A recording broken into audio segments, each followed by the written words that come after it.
Welcome back to the Hype Mind. What up, everybody? Yep. Drew. And I am Danny. We're just trying to figure out who we are. Just kidding. So I was thinking today. I know it doesn't happen very often, but today I did a little thing. Super easy. Pondering. Stuck in your thoughts, right?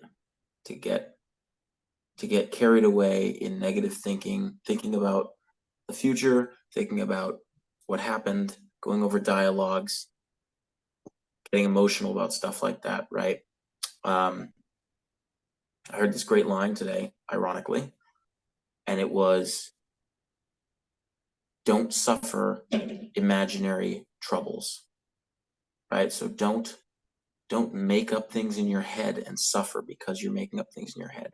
So I kind of stepped out, did a little thinking on that, and one of the things that came to mind that we wanted to talk about was how easy it is to really get stuck in your thoughts, and how do you get out of that? What do you do? You know, what are your thoughts, Dan, on that? On what do you do when you get stuck in your thoughts? Yeah, I mean, don't you think that's pretty common? Oh yeah, super common. Well, like you said, you make basically inflate it bigger, the problem bigger than it has to be, and it's all in your mind. And I mean, I could just, especially when you're like waiting for something to happen, you're anticipating it, you already have pain because you think, of it. And you're just experiencing that nothing has happened, right? Nothing has happened, and our imagination just has caused a big problem. Anyways, to get rid of that, get rid of your Well, and there's the opposite of that. There's the stuff that has happened that you can't let go of, that you're right. dwelling, It's so you know. funny. I can't understand people who look back in the past. I think it's just my personality of, getting over stuff that happened in the past. Usually it's you can't control what's in the past, right? You can't change what happens. I mean, you control what's in the present, what's in the future. You look at the past, you're dwelling on the past, doing nothing. It's a waste of time. Yeah. You can more understand the future, right? You're anxious about the future because that's what you can control, right? Is the future. But honestly, it's not there yet, so why worry about it? Well, I think even yes, and I still think a lot of times when you're worrying about the future, you're worrying about the future because you're also worrying, you're basing the future off the past.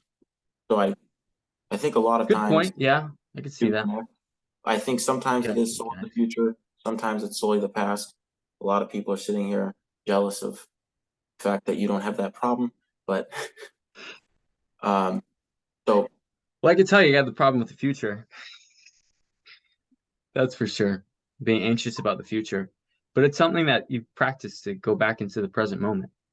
That this is where you are, right? It's a I see it as a practice of acceptance, accepting where you are right now, right? The future's not there yet. You don't know. There's uncertainty there. And you right, have to focus and you got to be okay right now and kind of redirect your focus. yeah. Is there something tangible? If someone Well, came up to you and they're like, Andrew, I'm stuck in the past and the future, and it's a problem and it's distracting me. What can I do right now to get me out of that state? three things come to mind with what you just said. The first is no resistance, right? Or you could word that as surrender. You Surrender. know, Yeah, let I it see. be. Let yourself, like Bruce Lee says, be like water, right? Go with the flow. Right. Surrender to what's happening. Let it occur, and then work around it. Um, but then tying close into that is no resistance, right? Don't resist what's occurring. Go with the flow again. And the other one is trust in the process, right? Um, oh man, one of the things I was reading, I think it was David's book, but Mm-hmm. talked about how Oh no, it wasn't. Okay, it was a different book. But anyway, talked about how everything, you have to approach everything with awe and gratitude.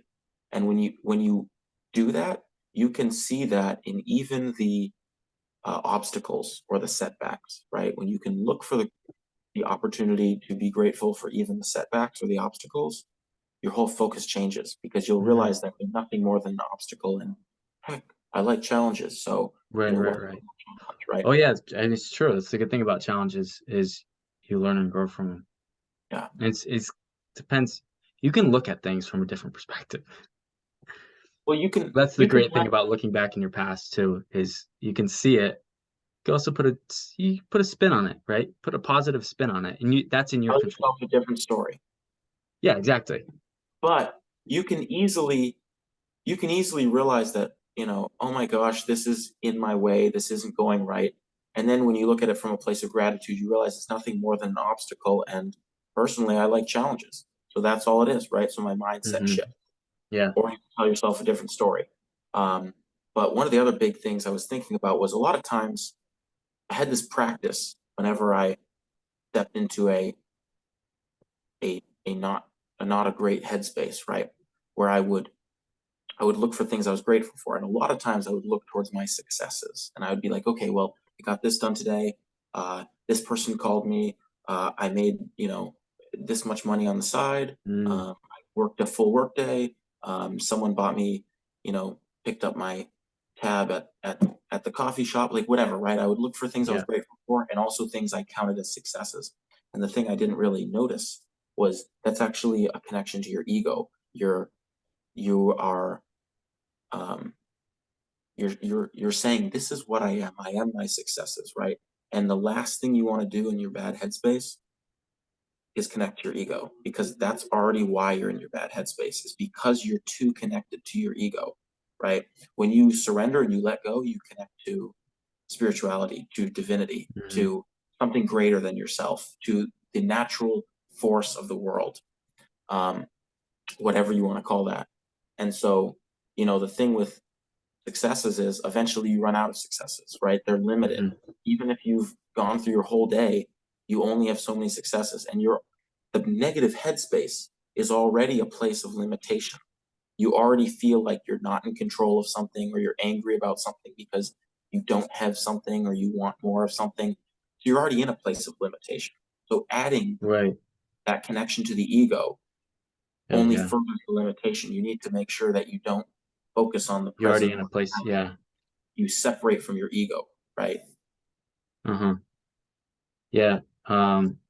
Thing you said about limitation, I think it also connects with expectation, Yeah. right? We're expecting something from others or from ourselves. And so when you knock down those expectations, right, you feel there's freedom, right? And obviously you don't feel pressure to do things, pressure to achieve things. And so we feel like fulfillment is found in what we expect from things, what we can take from things. But really we forget it's found just internally. It really, the answer to how do you get out of this headspace, there's a lot of, I think there's a lot of solutions, but the biggest one is focus on living in the present, right? How do you do that? Well, the first thing you could do is ground yourself, right? Hmm. Become very in tune with what is literally in that moment. Feel your breath, feel the temperature, feel, you know, the the the uh, the tightness of the shoes on your feet, etc., the texture of your clothing, right? Ground yourself. But even more than that, I would say it's desiring, putting yourself in a space where you want to be in the present moment, where you deliberately Oh yeah, I like that. separate from the future, right? From what's going Yeah. to happen and from what has happened, and whatever's weighing on you more. And you say, I'm going to be right here. It doesn't matter what's going to happen in a second or 10 minutes or 3 hours or 2 days, or if that person does this, or if I do this in a day or whatever. Like, all that matters is right now. What am I doing right now? I'm going here. I'm going to be right where I am and go there. Hmm. And that's being able to step into the present, know what your current state is and where you're aiming at that moment without worrying about any other side goals or ambitions is. It's how you take yourself out of that headspace. Mm-hmm. Oh yeah. No, I think that's great to practice it. Way to The other practice. thing, did you have something to add? Yeah, I mean, it's just about worrying and worrying about the future. Something that will help too is kind of destroying, because you talked about your ego too. Destroying your ego, and how you do that is you have an expectation. You worry about something in the future.